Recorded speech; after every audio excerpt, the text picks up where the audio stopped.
Yes, morning guys. Guys, tingnan natin tong isang HP printer, no? Model HP LaserJet 1010 naman, no? Yung nauna 1012 and 1015. So, pangatlong printer natin. So, ito naman ay mga deform na mga nadaganan doon sa bodega na. So, tingnan natin, no? Linisin natin at may ano pa siya. Tingnan natin ito. So, yan. Naku po. Ano natin. Linisin natin. Baklasin natin lahat. Same model naman same model naman yung ginawa ko mga nauna, no? So, tingnan natin.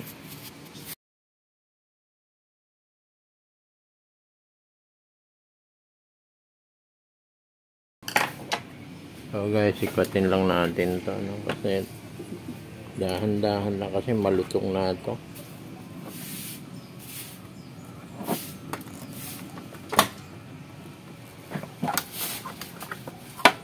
Ayan, so pag ganun.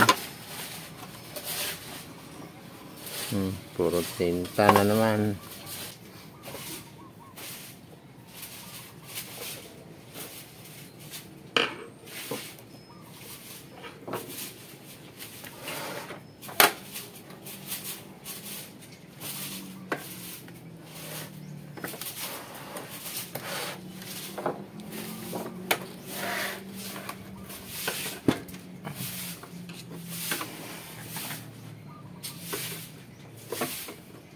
Yun, medyo ay, ayun, ang sinasabi ko sa iyo. Ayun. Ito. So, konting hawak lang, putol na.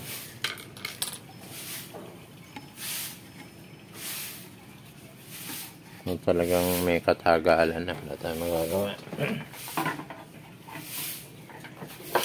I-tape lang natin yan. Wow, nagkakalat ng toner.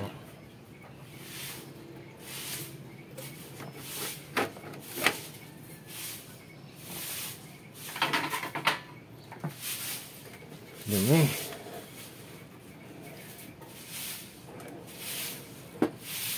Ayan. Ang likod. Harap niya. Ayan. Ayan kung nangyayari niya.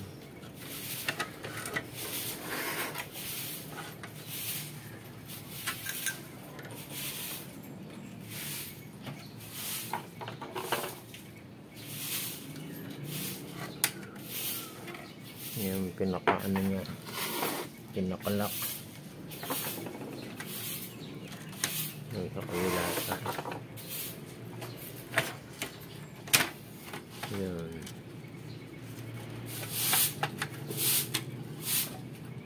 So, basag na rin to. Yun, dito basag. Ito ang kapunta kasama niya. Ayan itong harap. Ito yung re-repair natin. Hindi masarap. Ayan, nakalabas yung ito, lumabas eh.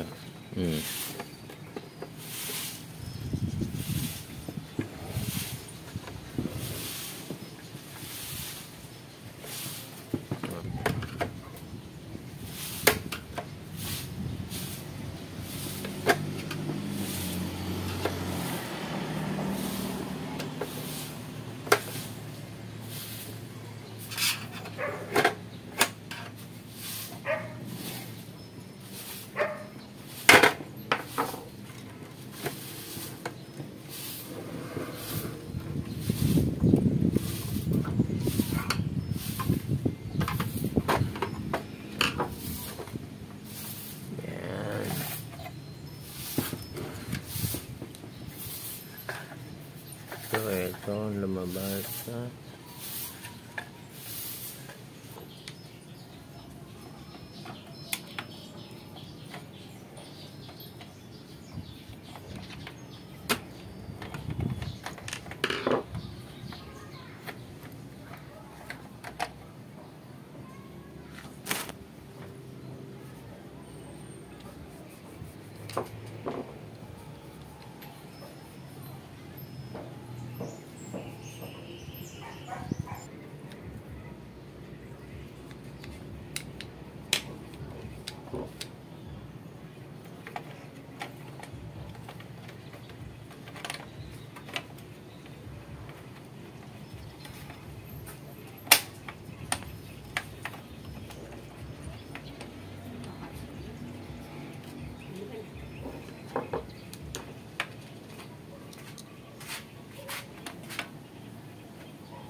Yes guys, para malinis natin, no? Binaklas ko yung ilalim to. 1, 2, 3, 4 at saka dito sa ibabaw yan. 1, 2, 3, 4 nandito sa ilalim ng ano yan, para malinis natin lahat.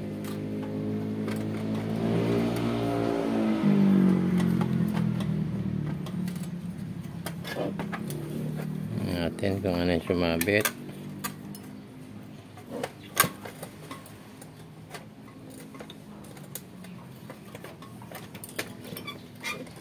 Yan. Okay. So guys, ayan, no? Dito yung sa may paper, no? Para ito yung sa gilid. Tingnan nyo. Dudumi. So guys, pag pumasok ang papel niyan, madumi na kaagad. Hindi pa nagpiprint. Pati itong sa papel, oh. Pati ito, ayan. Babaw itong spring. So guys, ito guys, ayan, no? Ang daming yan ang sumisira, oh, yung mga paper clip.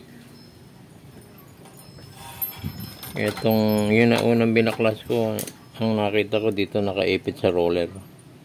Gas-gas yung roller yan. Ayan yung mga staple. Bala ng staple. Yan ang mga dito ko nakita sa roller, kaya gas-gas yung roller.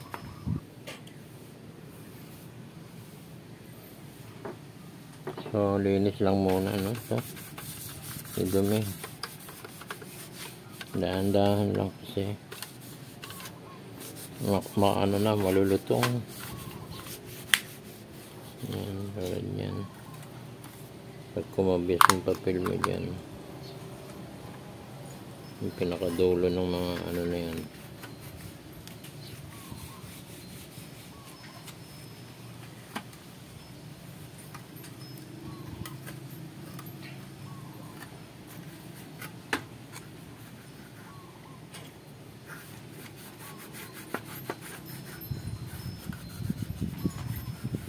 Linis. Guys, sara na natin to, no? Guys, ang technique dito, no? Baka maisara nyo, nasa ibabaw to. Ito dapat nasa gitna nito yan, ha? And then, ito, buksan nyo to para ma-push nyo to. Kasi pag hindi nyo na-push, maglalaban to dito, itong dalawa. 1, 2, dito, sa guide nito, yan. So, may maglalaban, baka maputulan pa kayo. So, try natin, ha, dito, ha. Pasok ko lang sa kalagitnaan. Then, pupush ko dito, yan. Yan na. Okay na siya. Yan na siya. Pag mali yan, guys, nakatambok to. Hindi nyo maipupush kagad na i-close.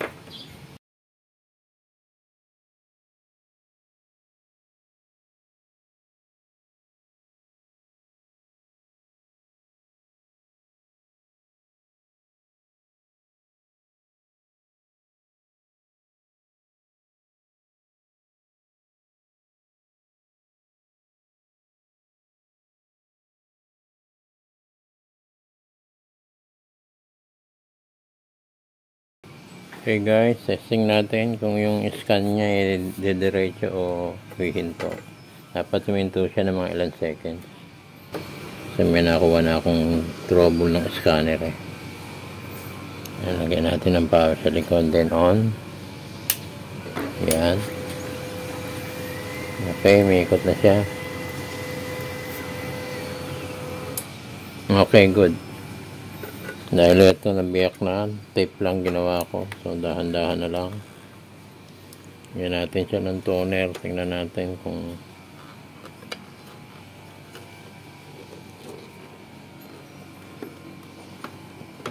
hindi magloloko yung mechanical, no?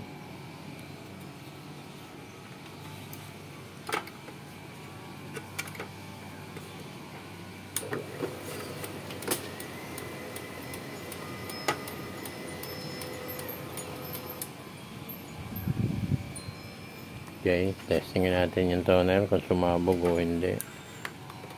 Tingnan natin. So dito dahan-dahan lang, okay.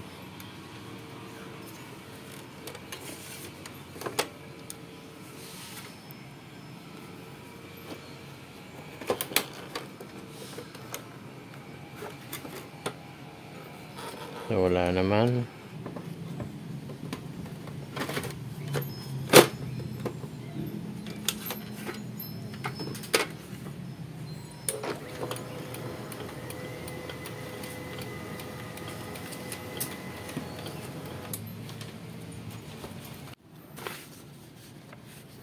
Guys, testing natin, ha.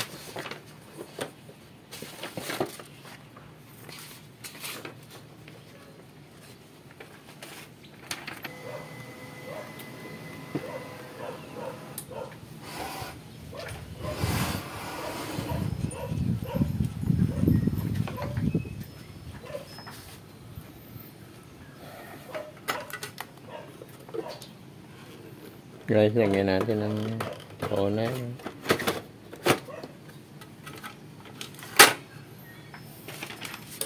Guys, na-testing ko na ito yung result, eh.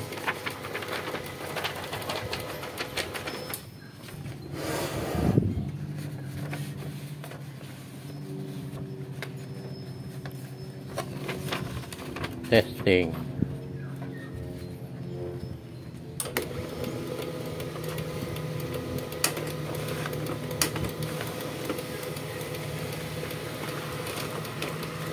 Tay.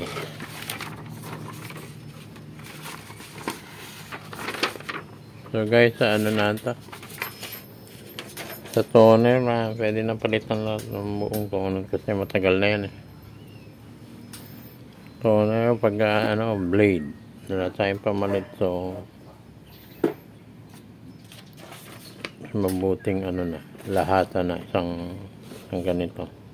12A din tong P1010 to.